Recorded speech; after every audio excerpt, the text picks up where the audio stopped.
आखिर चल क्या रहा है ब्रह्मांड की हमारी समझ के बिल्कुल आखिरी छोर पर? वो कौन से बड़े सवाल हैं जो आज के सबसे ब्रिलियंट वैज्ञानिकों के भी आप कह सकते हैं होश उड़ा रहे हैं? चलिए आज इसी में जरा गहराई से उतरते हैं। इस सफर में हमारे गाइड हैं ब्रायन कॉक्स, और जैसा ये कोटेशन बताता है ना, वो सिर्फ एक भौतिक विज्ञानी नहीं है बल्कि एक पूर्व रॉकस्टार भी हैं। और यही बात ब्रह्मांड के नियमों पर उनका नजरिया बड़ा ही अनोखा बना देती है। तो उनका रास्ता किसी आम वैज्ञानिक जैसा बिल्कुल नहीं रहा।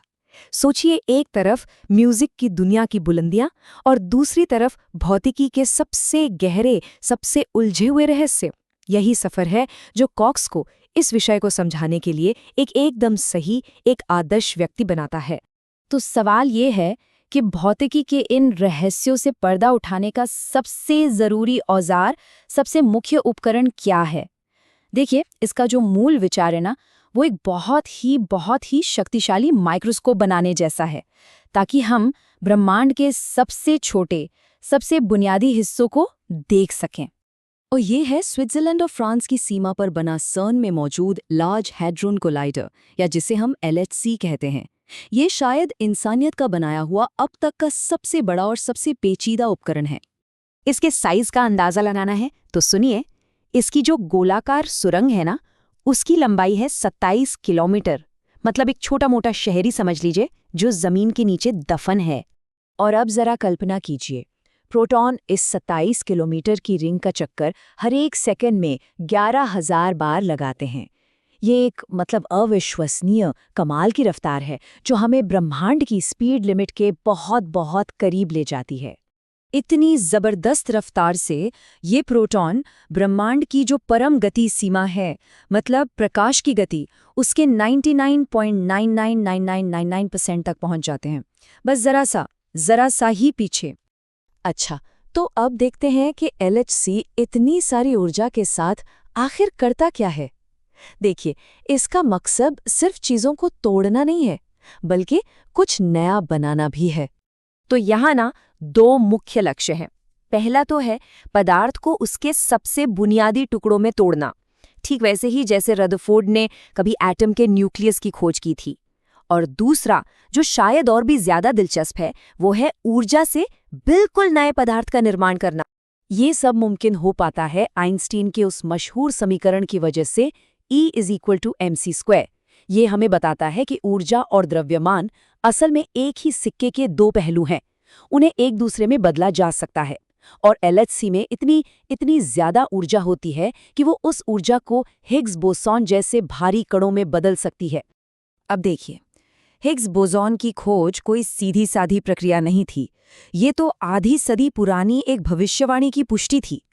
ये वो कण है जो दूसरे कणों को द्रव्यमान, मतलब वजन देता है।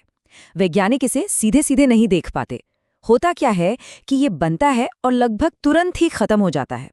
तो वैज्ञानिक उसके खत्म होने के बाद जो निशान बचते हैं ना, उनको पकड़ते हैं।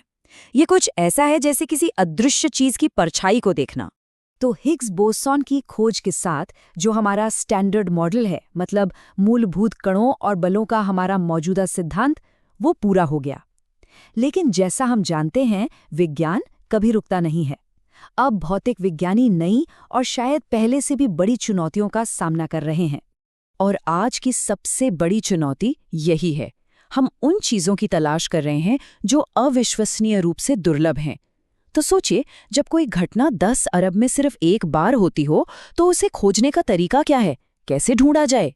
इसका जवाब ज्यादा ऊर्जा नहीं, बल्कि ज्यादा डेटा है। ब्रायन कॉक्स की ये जो सादृश्यता है ना, ये एकदम सटीक बैठती है। अगर कुछ बहुत ही दुर्लभ खोजना है, तो आपको अपनी खोज का दायरा बढ़ाना होगा। LHC का जो हाई ल्यूमिनोसिटी अपग्रेड है, वो ठीक यही करता है। ये और कहीं ज्यादा टकराव पैदा करता है, जिससे कुछ अनोखा, कुछ दुर्लभ देखने की संभावना बढ़ जाती है। और क्या खोज रहे हैं वो? 2 सबसे बड़े रहस्य हैं। पहला, डार्क मैटर, वो रहस्यमयी पदार्थ जो हमारी आकाश गंगाओं को एक साथ बांधे हुए है, पर हमें दिखाई नहीं देता। और दूसरी पहेली ये है कि प्रकृति ने मूलभूत कणों के 3 अलग-अलग परिवार क्यों बनाए। यहाँ पर है वो रहस्य। हम और हमारे आसपास की हर चीज सिर्फ परिवार 1 के कणों से बनी है। अप और डाउन क्वार्क और इलेक्ट्रॉन, बस। लेकिन किसी अनजान वजह से प्रकृति ने इन्हीं कणों की 2 और भारी बिल्कुल वैसी ही कॉपियां बनाई हैं। परिवार 2 और परिवार 3। ऐसा क्यों है, ये कोई नहीं जानता। तो चलिए अब थोड़ा आगे बढ़ते हैं और देखते हैं कि ये जो खोज है ये सिर्फ वैज्ञानिक सवालों के बारे में नहीं है, बल्कि ये हमारे मानवीय अनुभव से भी बहुत गहराई से जुड़ी हुई है। मशहूर भौतिक विज्ञानी रिचर्ड फाइनमैन का मानना था, और कॉक्स अक्सर उन्हें कोट करते हैं, कि ज्ञान की ये खोज सिर्फ एक नौकरी नहीं है, ये एक मौलिक मानवीय जिम्मेदारी है। इसका मकसद सिर्फ ये पता लगाना नहीं है कि ब्रह्मांड कैसे काम करता है, बल्कि उस खोज करने की आज़ादी को आने वाली पीढ़ियों के लिए बचाकर रखना भी है। तो सबसे ज़रूरी बात यह है कि जब हम सबसे छोटे, सबसे नन्हे कणों का अध्ययन कर रहे होते हैं, तो हम असल में सबसे बड़े सवालों से जूझ रहे होते हैं। ब्रह्मांड में हमारी जगह क्या है? हमारे होने का, हमारे अस्तित्व का मतलब क्या है? और आखिर में ये सब हमें उस एक शक्तिशाली सवाल पर लाकर छोड़ देता है जिसे ब्रायन कॉक्स अक्सर पूछते हैं। एक अनंत, हमेशा रहने वाले ब्रह्मांड में एक सीमित, एक नाजुक सी जिंदगी जीने का आखिर मतलब क्या है? इस सवाल का कोई आसान जवाब नहीं है, लेकिन शायद इसी की खोज ही विज्ञान को, कला को और इंसान होने के अनुभव को इतना गहरा और सार्थक बनाती है।